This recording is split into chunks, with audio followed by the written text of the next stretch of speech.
KCBയുടെ smart metre പദ്ധതി പാതിവഴിയിൽ നിലച്ചു. ഇതുവരെ സ്ഥാപിച്ചത് 8000 സ്മാർട്ട് മീറ്ററുകൾ മാത്രമെന്നാണ് രേഖകൾ വ്യക്തമാക്കുന്നത്.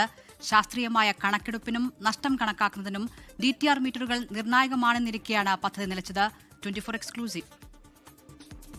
KCBയെ സ്മാർട്ടാക്കാൻ 91,760 DTR മീറ്ററുകൾ തയ്യാറായിട്ടുണ്ട്.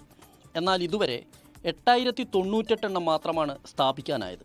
അതായത് 8.83%. ട്രാൻസ്ഫോമറുകളിലെ ശാസ്ത്രീയമായ ഊർജ്ജ കണക്കെടുപ്പിനും പ്രസരണ നഷ്ടം നിരീക്ഷിക്കുന്നതിനുമാണ് TTR മീറ്ററുകൾ ഉപയോഗിക്കുക.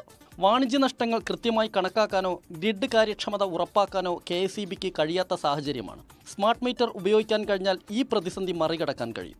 ഡിജിറ്റൽ മീറ്റർ സംവിധാനം നടപ്പാക്കാതെ KCB അലംഭാവം തുടരുകയാണെന്ന് വിവരാവകാശ പ്രവർത്തകനായ K. ഗോവിന്ദൻ നമ്പൂതിരി ആരോപിക്കുന്നു.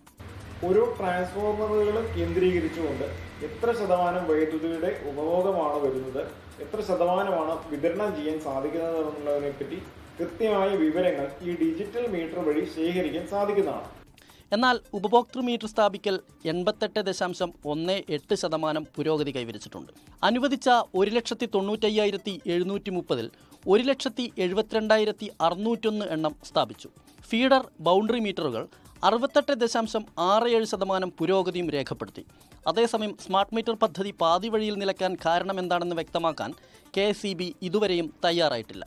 വൈദ്യുതി ഉപഭോഗവും പ്രസരണ നഷ്ടവും കണക്കാക്കുക മാത്രമല്ല, കൺസ്യൂമർ ഫ്രണ്ട്ലി കൂടിയാണ് സ്മാർട്ട് മീറ്ററുകൾ. എന്നിട്ടും സ്മാർട്ട് മീറ്റർ പദ്ധതി അട്ടിമറിക്കാൻ കാരണമെന്താണ്? ഉത്തരം പറയേണ്ടത് KCB ആണ്. S. വിനേഷ് കുമാർ, 24, തിരുവനന്തപുരം.